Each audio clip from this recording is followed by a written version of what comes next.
Bapak Prabowo selaku Presiden Republik Indonesia menyatakan untuk menyegerakan terkait undang-undang perampasan aset. Bagaimana nasibnya sekarang? Kalau ada sebuah undang-undang kemudian dilahirkan undang-undang yang baru, apakah kemudian bertentangan? Apakah kita diam saja? Dia semasa masih menjadi tersangka pun sudah bisa dirampas asetnya. Tetapi kalau sudah kena hukum, sudah kena masuk pemeriksaan, penyidikan, penyidikan, Pak Prabowo pun nggak bisa ikut campur karena itu sudah jalurnya hukum.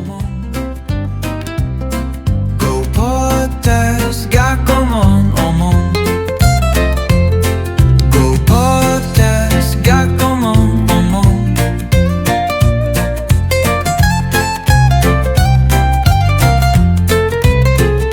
Rancangan Undang-Undang Perampasan Aset kembali jadi sorotan setelah Presiden Prabowo mendorong percepatan pengesahannya. Jangankan rakyat yang geram, saya juga geram. Kerugian negara yang dia timbulkan ya harus dikembalikan, makanya aset-aset pantas kalau negara itu menyita.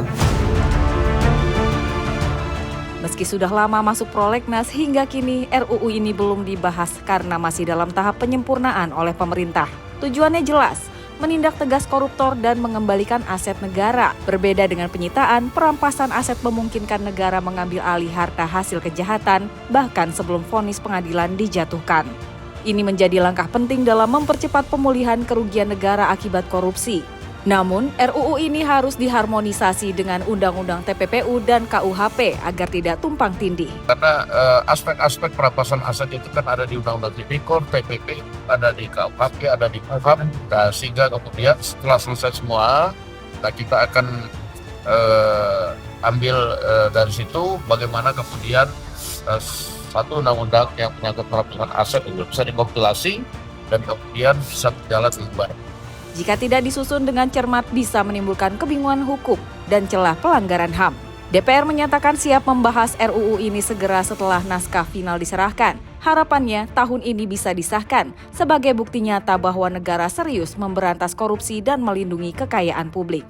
Berikut wawancara eksklusif jurnalis Astakom.com dengan Ketua Badan Legislasi DPR RI Dr. Bob Hasan, SHMH. Baik Pak, terima kasih atas waktunya.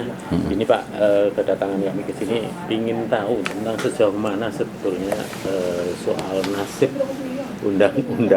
rencana undang-undang perampasan aset yang konon saya juga nggak tahu ya sudah masuk ke balik. Bahkan termasuk prioritas. Bapak bisa jelaskan? Kalau bicara prolegnas itu prioritasnya itu tahun 2026. Bicara prolegnas. Tetapi kemudian Bapak Prabowo selaku Presiden Republik Indonesia menyatakan untuk menyegerakan terkait undang-undang perampasan aset. Nah, bagaimana nasibnya sekarang? Nasibnya masih baik-baik saja. Jadi intinya perampasan aset itu adalah sebuah undang-undang. Nah, undang-undang itu sifatnya banyak macam-macam. Tetapi karena ini terkait dengan pidana, hukum pidana, maka perampasan aset itu sebenarnya sudah ada hal yang serupa, tapi berbeda dengan sita pidana. Artinya ada yang dipaksa diambil oleh penyidik, ya itu disita. Kalau perampasan itu langsung dirampas, dimiliki oleh negara. Nah, kalau perampasan itu adalah dimiliki oleh negara, maka itu harus artinya perampasan aset ini berupa produk hukum akibat, bukan sebab.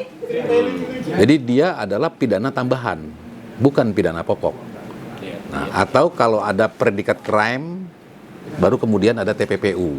Nah, jadi di dalam analisisnya kemarin itu karena tidak dijelaskan, saya katakan nasibnya baik-baik begini, tidak dijelaskan pidana apa ini, gitu loh. Maka menjadi rancuh, menjadi obskur, ya kan? Dan saya lihat draft itu dibuat tujuannya untuk menghindari TPPU, supaya tidak bertabrakan dengan TPPU, gitu loh. Jadi dalam analisisnya adalah apa? Untuk dipertimbangkan agar tidak bertentangan dengan TPPU, kan seperti itu. Nah, oleh karena itu kita harus betul-betul meneliti sehingga nasib baik menjadi nasib yang sangat baik. Bagaimana nasib sangat baik itu? Maka dia harus ditetapkan tahun ini, gitu. Nah, jadi gimana caranya? harus tentukan dulu. Kalau ada sebuah undang-undang kemudian dilahirkan undang-undang yang baru, apakah kemudian bertentangan? Apakah kita diam saja? Nggak mungkin. Itulah prinsipnya daripada undang-undang, tidak boleh bertentangan, tidak boleh saling menafsirkan di antara dua hal undang-undang tadi itu. Kalau boleh tahu, yang bertentangan yang mana? TPPU dengan PA. Dengan perampasan aset. Jadi sekarang ini kan mau disempurnakan nih. Perampasan aset ini adalah tindak pidana korupsi supaya sangat baik, supaya cepat. Sebagai pelaku korupsi, tindak pidana korupsi adalah predikat crime-nya. Nah, kita jangan lupa di dalam TPPU itu juga predikat crime-nya adalah korupsi. Sebelum undang-undang ini jangan sampai bertentangan, dicabut dulu existingnya korupsi yang ada di TPPU nanti. Setelah dicabut, baru dimasukkan ke perampasan aset atau tetap berlaku korupsi ini tetapi bentuknya sita, ya kan? Dalam TPPU tadi, tetapi kemudian kalau di perampasan aset tetap predikat crime-nya adalah korupsi, tindak pidana korupsi.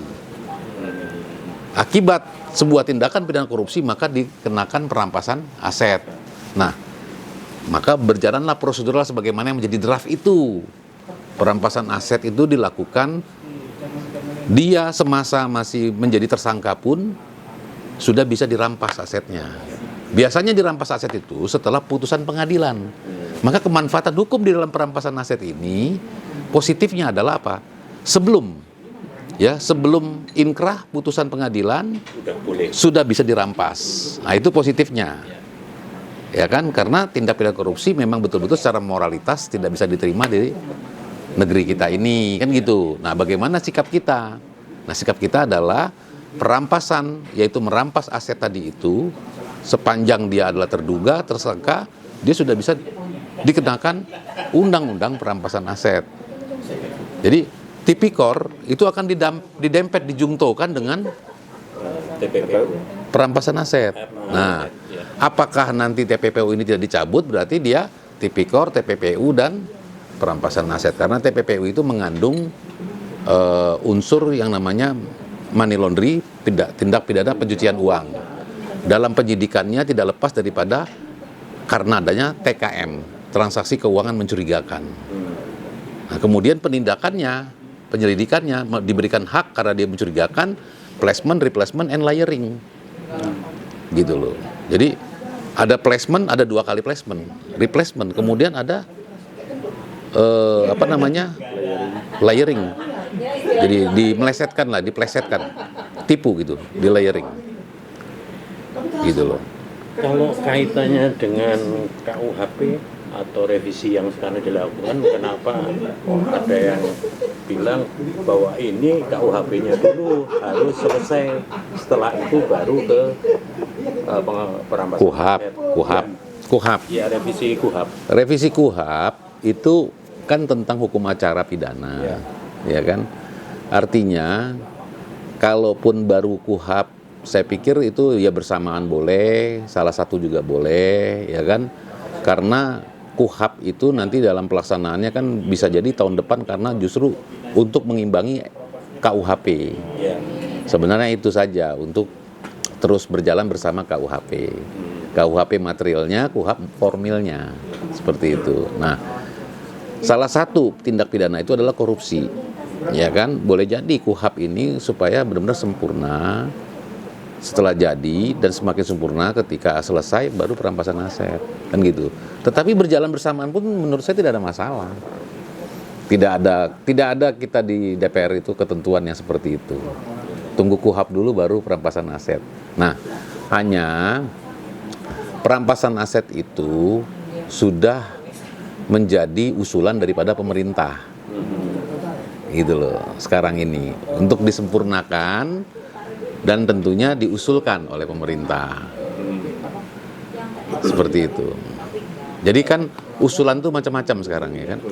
Dari DPR juga bisa mengusulkan, dari pemerintah juga bisa mengusulkan. Tetap harmonisasinya nanti ada di Balek, di Badan Legislasi. Gitu, seperti itu. Saya kemarin mendengar komentar dari sebetulnya temannya Pak Bob juga, Polri. Beliau bilang gini, ini ada semacam resistensi atau katakanlah resistensi politis katanya begitu, istilahnya bukan resistensi, istilahnya apa ya, sensitivitas politis katanya gitu.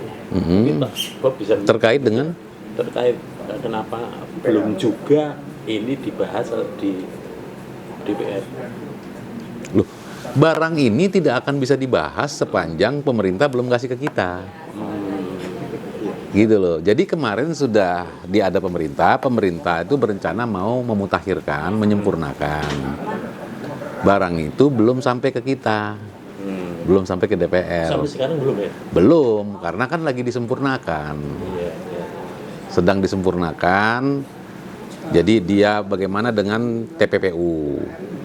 Ya kan? Bagaimana dengan Tipikor, tindak pidana korupsi?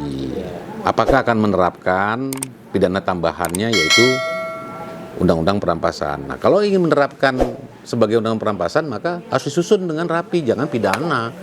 Kalau pidana umum kita tempeleng orang, dilaporin polisi, kita dirampas aset kita, Pak. Gitu loh. Nah, tapi kalau TPPU itu pidana predikat krimnya adalah seluruh pidana yang diancam minimal 5 tahun. Ya kan? Yang diancam 5 tahun hukumannya itu bisa dikenakan TPPU. Maka sekarang tuh ada penipuan, penggelapan, pencurian, narkotika. Itu ditempel dengan TPPU. Karena narkotika itu kan barang haram ini barang dagangan dari mana, barang ini kemana larian. Nah kan transferable gitu kan. Jadi ada placement, replacement gitu loh. Targetnya ada target nggak? Ya, kalau kita seperti kemarin disampaikan oleh Pak Prabowo adalah PPRT.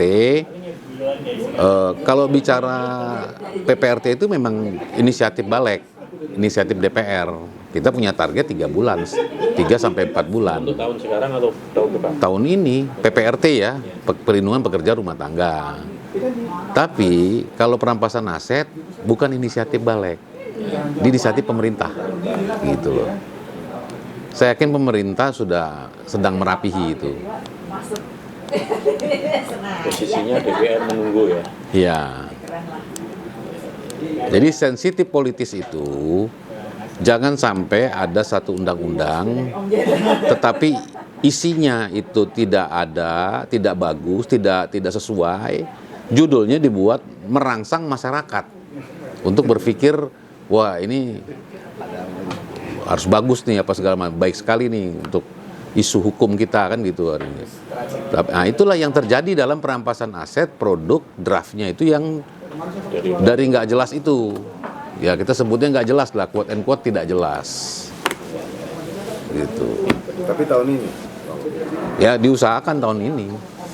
Karena kalau itu nanyanya sama pemerintah, sama Menteri Hukum. Nah sekarang saya tanya ke Balik, bagaimana pandangan Balik terhadap penegakan hukum yang dilakukan pemerintah saat ini? Ya dengan kalau saya lihat kan Balik itu dari eksekutif, tapi proses legislatif yang dijalankan kan di Balik. Nah kalau eksekutif dalam penegakan hukum ini dijalankan oleh para Polri, Kejaksaan dan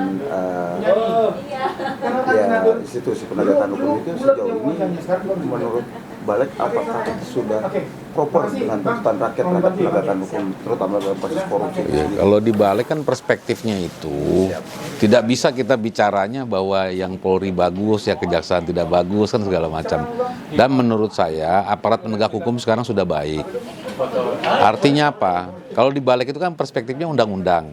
Sepanjang dia itu berbicara tentang undang-undang, artinya mentaati sebagaimana ketentuan yang dimaksud atau undang-undang yang dimaksud, itu bagus sudah, dan saya kira cukup baik sudah. Sekarang APH itu punya tugas juga macam-macam gitu loh. Nah seperti kalau Pak Prabowo ya menyampaikan bahwa kalau ngaku pulangin dulu itu uang kita bantu kan gitu, bisa begitu kan? Itu maksudnya sebelum terkena sanksi hukum gitu loh. Masih ngobrol-ngobrol apa segala macam dia ngaku, dibantu, kasih uangnya sini. Ngaku dia, itu maksudnya. Tetapi kalau sudah kena hukum, udah kena masuk pemeriksaan, penyelidikan, Pak Prabowo pun nggak bisa ikut campur karena itu sudah jalurnya hukum. gitu loh. Harus tegakkan kalau kata beliau tuh seperti itu. Itulah asta-cita. Salah satunya penegakan hukum. Seperti itu. Podcast gak omong-omong.